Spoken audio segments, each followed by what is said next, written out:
So I wanted to pop in and fill you in on some of the things that I've been up to this month. So August, for the last few years, August has been my busiest month at work.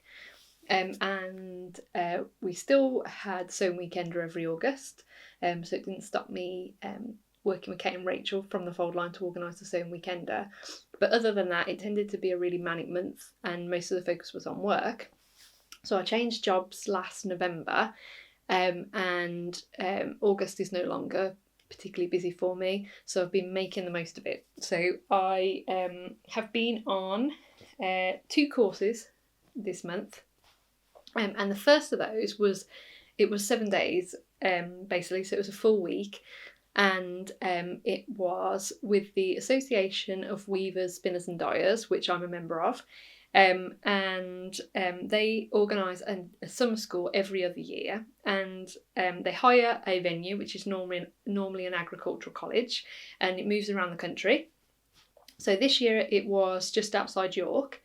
And they run a series of classes, and the number depends a bit on the venue, but this year there were 15 classes, and there was just under 200 students across those classes over the week. And you take a week-long course, so you do one course for the whole week, but then around that course there are lots of other things happening. So there's they have a number of talks, they have some exhibitions on at the venue. We had a half-day day trip into York, and I went to York Minster to see the work of the York Minster Broderers, who are a volunteer group who create all the amazing embroidery in York Minster. So yeah, there was loads on. There was a trade fair over the weekend, an auction, all sorts. But the main thing, obviously, was the course. So I wanted to do a weaving course in particular. And I was really lucky that one of the courses this year, so tutors, they open for each summer school, so every 2 years, tutors can propose a course, and then obviously they try and get a mixture of courses in weaving, spinning and dyeing, and they also have some other related crafts. So this year there was a knitting course, for example. But I was really lucky that one of the courses that was proposed and accepted this year was a weaving course with Jan Beadle, who's a professional weaver and also teaches. And she had proposed a weaving tweeds and tartan course, which was suitable for beginners. So obviously some of the courses are not suitable for beginners. They expect you already to have the equipment and a certain level of skill. But this one, you could be a beginner, so I could borrow a loom from Jan, which is what I did. And over the course of the week, we started, actually, so we didn't start with this. I vanished there for a moment because the door knocked, and I was just going to show you. So the Sewing Weekender takes place this weekend, and the door just knocked because there was a delivery. So Spoonflower, who are sponsoring our workshops this year, and the workshops are going to be delivered by the New Craft House, by Hannah and Rosie, and they are knicker making courses. And Spoonflower asked if we would like some knit fabric for attendees to use who are taking that course, and a massive box that just arrived of fabric. I'll show you there's some of the fabrics that arrived. And it's kind of a perk and not a perk of organising events that you get some really exciting parcels arriving in the post. So, this is just a sample of it. It's a huge box of fabrics. So it's always really exciting to open and mooch through, but then of course you do have to give it away. So anyway, back to weaving. So I was just, where was I? So I was telling you, so over the course of the week, the way that the week was structured was, so I borrowed a loom, as I say, from Jam, and for those of us borrowing a loom, she had already warped it. So obviously when you weave, you have the warp thread that you prepare on the loom, and then you weave and you create the weft thread. So there were a number of looms set up in the room and people kind of grabbed one, and I had a loom. I ended up with, went with a loom which had an orange and yellow alternating warp, and I wasn't 100% sure But I was happy to give it a go. And actually I was really pleasantly surprised. It definitely didn't work with some colours. So and I should say, so the first half of the week, so I had sat down at the loom that was already warped, and then the idea was to create a tweed. So basically we would create weaving different twill patterns. So Jan started us off with a fairly standard twill pattern, so something like that. And then we just played around for a couple of days really, and we just tried. So Jan had loads of different coloured yarns with her, so you can see I just was trying loads of different colours. And she had a couple of books on twill weaving designs, so we tried some different patterns and we just experimented. So here's some variations, which is really just, it's so the kind of standard twill, which is more like that. It's just reversing that basically, but just playing around with that a bit. So you do one, so you basically do that in one direction and then you reverse it. But as I say, playing around with it a little bit. So that's what we did for the first couple of days. And that's what I was going to say. So I did find that that yellow and orange warp didn't work so well with the more muted weft. So you can see really, I mean the pattern on that isn't, no actually it's similar, so it should be diamonds, but it really gets lost. But the darker colours, especially the blues and so on, just work really well. So for the first couple of days we experimented with colours and with different twill patterns, and we just created a sampler. So mine was just a bit less than 2 meters in length, I think, by the time I finished. And because it's a sampler and because some bits of it I'm not so keen on, where I tried something that just didn't work, I am going to cut into this. And I'm thinking that I'll probably make a pouch out of some of it. I might use some in a bag if I can think of what to pair it with. And then I also might use some for a panel on the front of a skirt. I thought a wrap skirt maybe with just a panel of this might look nice. Anyway, it's gone into the stash for now, but I am hoping to use it relatively soon and not just leave it in there for forever. So that's what we worked on for the first couple of days. And then alongside that, while we were weaving, Jan also got us to think about a design for a tartan. So really with the tartan, it's just creating a series of squares. So Jan basically told us to pick some colours that we thought worked well together. So I think I had 1, 2, 3, so about 4 colours that we thought would work well together and that we liked. And I went for a series of pinks and some blue from Jan's yarn selection. And then we wrapped the yarn around a piece of cardboard which we'd cut, just to get a sense of how they looked alongside each other, and roughly how thick we wanted each section. So did we want a large square of pink and then a smaller blue, or etc.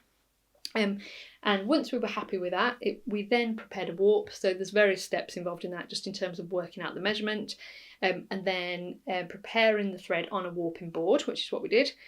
And then we actually warped up our looms. So it was a really good course actually. I think one of the things that was great about it, which is partly having the 5 days, but also Jan is a very good teacher, is that you came away with some really substantial things, some objects from the course, but also you learnt loads and it was very structured and we all worked through it together. So she made it feel, I mean, I'm a total beginner weaver. I've done a couple of day rigid heddle weaving classes before, and actually that piece there on the wall, so that's what I produced previously, that and another very similar piece where it was very much working on a rigid heddle loom, which is smaller basically than the loom we were using, and simpler, and it was just playing with different fancy yarns and really just experiment with texture, so very different really than what we did on this course. But yeah, Jan made it feel, despite being a beginner, she made it feel completely accessible and repeatable. So I am very tempted to purchase a loom sometime soon, and so that I can carry on at home, because it did really feel like something that I will be able to do on my own outside of the classroom. So yeah, so as I was saying, so we prepared the loom for our tartan, and then we spent about a day, maybe even less, actually weaving the tartan, and it's reasonably substantial. So mine was, we got to decide how long we wanted it, but so the width of mine on the loom, it was 12.25 inches wide. Once it comes off, because it's at tension on the loom, it relaxes, so it's ended up about 10.5 inches wide, so plenty wide enough for a scarf. Obviously if you were creating fabric, you would want it, well, I mean, you could piece this together, but obviously wider would be preferable in terms of being able to fit a pattern piece on it. And because we were preparing this as a scarf, we finished the ends by plaiting the tassels that you get at the end of your warp. And I can show you actually. So as I say, so tartan, you're basically weaving a series of squares, and it's partly about how hard you're beating the thread down after you weave, basically, or after you pass the shuttle through. So that's, I mean, obviously this is beginner, so it's not perfect, but that's how it should look, basically. So you can see there's a series of squares that then make a bigger square. But you can see the very first row I did, which Jan told me, these tiny like rectangles, so they should have been squares identical to this. So, but I only did one row that looked really far off, and then after that, I was managing to get squares. So yeah, so I've got over, it's 2+ meters in length. And the one thing I should say as well, so when we were picking our colours, because we were using Jan's threads, some of the cones of thread, or of yarn, didn't have a lot of yarn still on the cone. And I picked this pink for my main colour, so obviously I needed quite a bit of it because it's my main colour. And Jan did warn me there might not be enough, and I just thought, I'd go for it anyway. And halfway through, it ran out, and I had to change to another pink, which if you see them together, you should be able to tell. So this is the new, and then the old is here, the original. So, I mean, this isn't fully accurate for tartan because the warp and the weft thread should be identical, which they were this side. But obviously it didn't matter. And it looked pretty consistent. I was lucky that there was a fairly similar colour. So yeah, so that's the tartan I created. And as I say, I'm going to keep that one as a scarf. And then I wove over 2 meters, I'm not sure it's quite 2.5 in length scarf, and I decided it was probably long enough for a scarf, but there was some warp thread still on my loom, because I think we did a warp of about 3 meters, so I just did a little sample of but it's the same colours, but I just altered the pattern slightly, so you can see if I just put them alongside each other. That was my original, and then I just altered it slightly, just had a bit more blue, etc. Just to see how, with exactly the same warp thread, just changing the weft, you can get quite a different effect actually. And this piece, it's just a short piece. I'm definitely going to make something with, not sure what, but yeah. So that one will get cut and sewn. Yeah, so that's probably everything I need to say about the course. But yeah, it was really good. And hopefully there'll be more weaving coming in my future if I treat myself to that loom. So the other course I did this month in August was a jeans making course, and I have been waiting. So I bought all the supplies to make the ginger jeans when they were released. So I bought denim from Threadbare Denim when I was in New York. I had it ordered and sent to the hotel. I had the fastenings kit, the buttons and rivets, etc. from Closet Kate. I ordered it direct. I've had the pattern for ages. So I've had it all since 2016, I think it was, or around then. And then it's the satin moustache.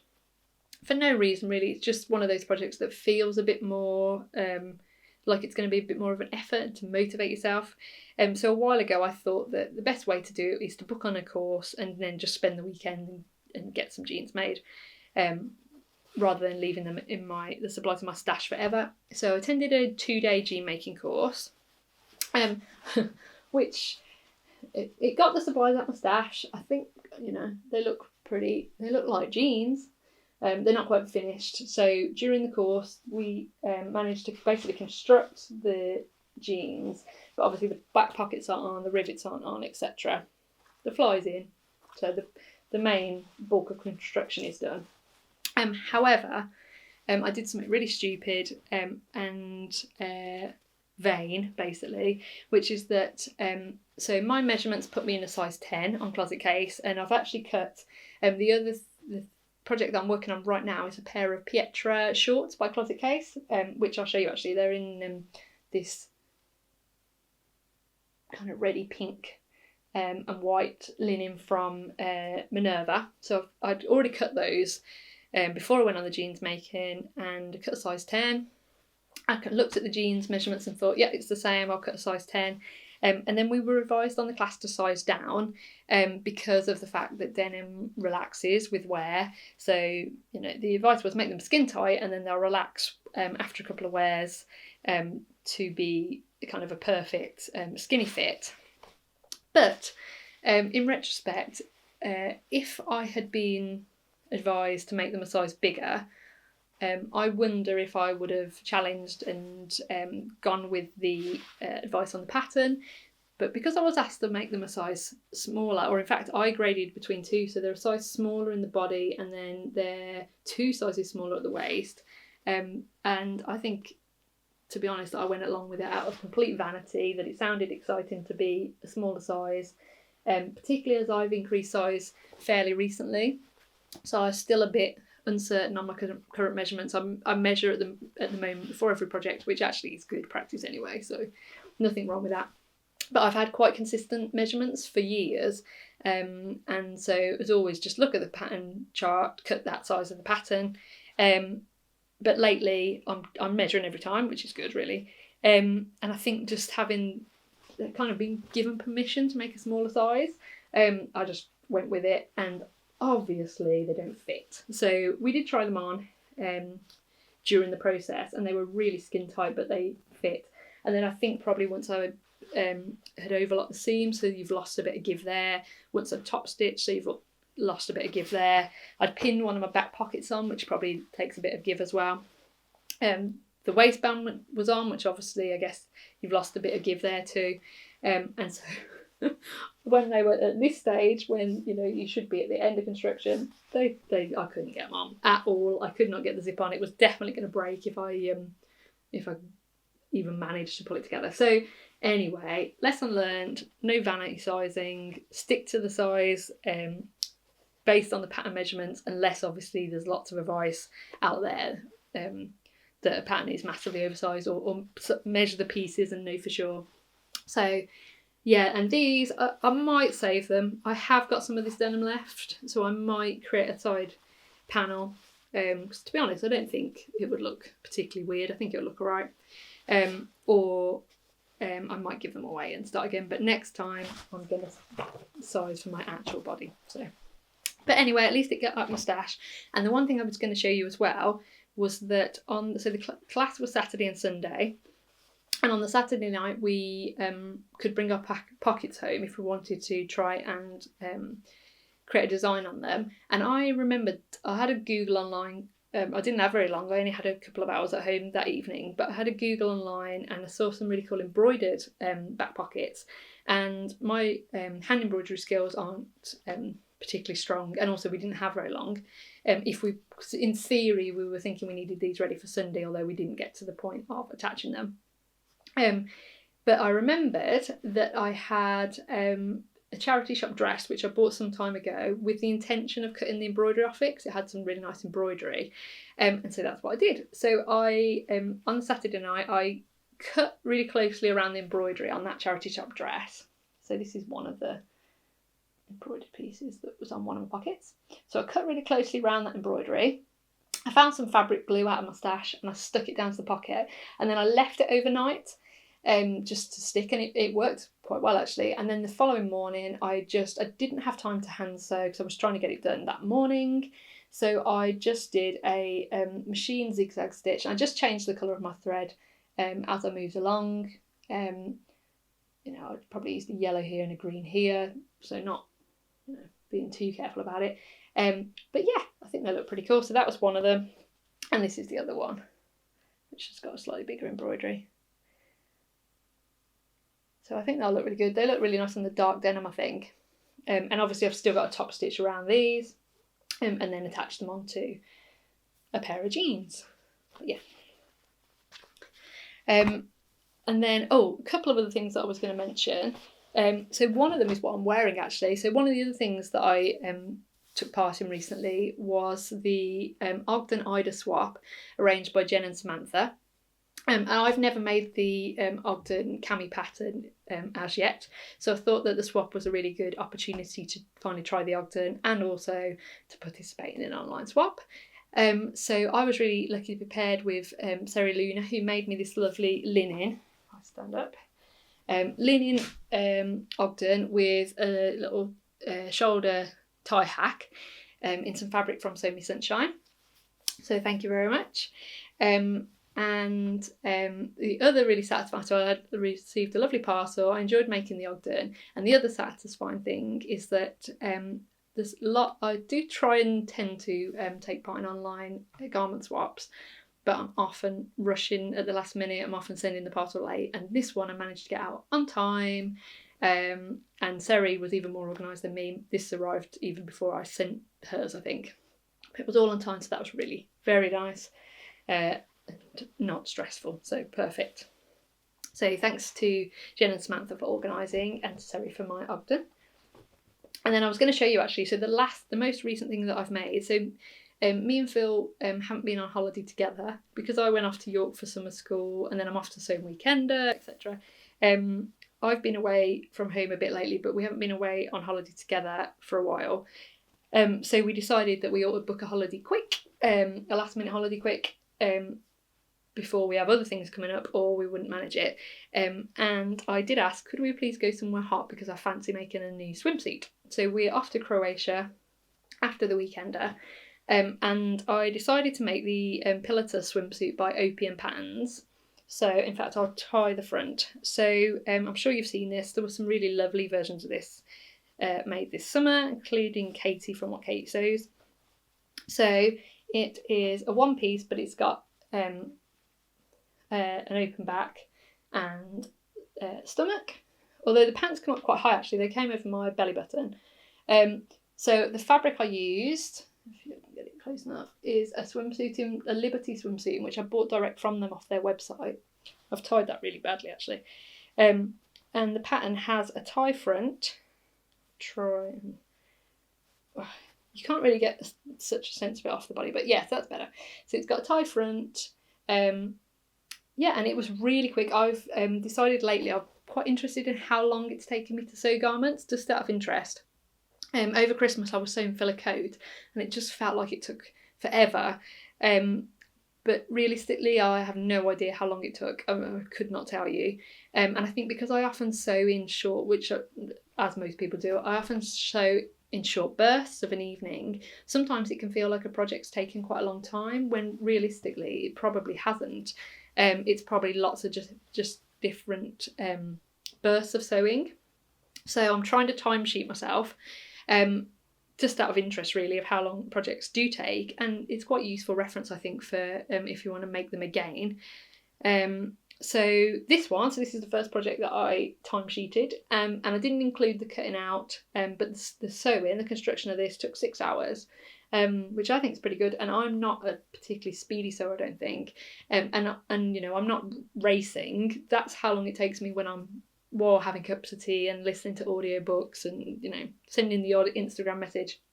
So yeah, it took me 6 hours to sew, which I think is pretty good, and it's really easy actually. I'd really recommend it as an easy sewing swim project.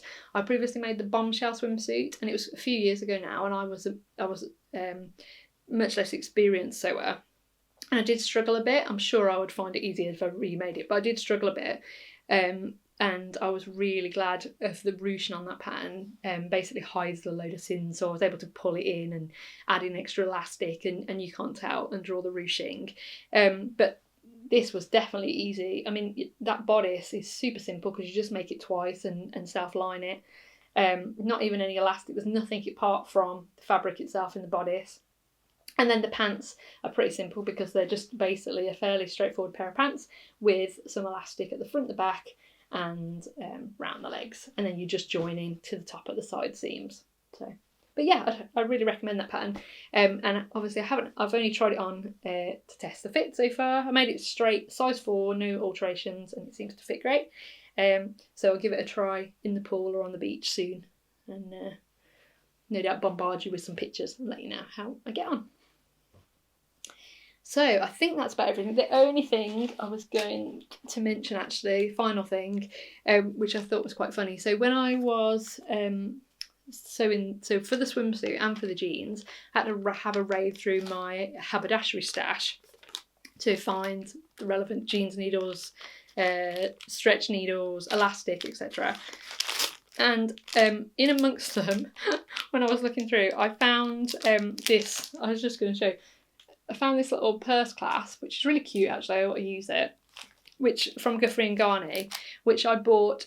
I left the receipt in, and I bought it in April 2013. That just made me laugh. And I wonder. I need to check actually. I wonder if this is from their actual opening. I can't remember if that would have been 2013 or a bit before. But yeah, so I think I should do this with more of my stash. I should leave the receipt in, so that I know how long things have been sat in there. That would be quite satisfying as a motivation to actually finally use them. Maybe I can use some tweed and sew a little tweed purse. But yeah, so that's everything for now. I'm off to the sewing weekender this weekend, so I'll be back with some clips of that soon. And hopefully be back with another vlog before too long.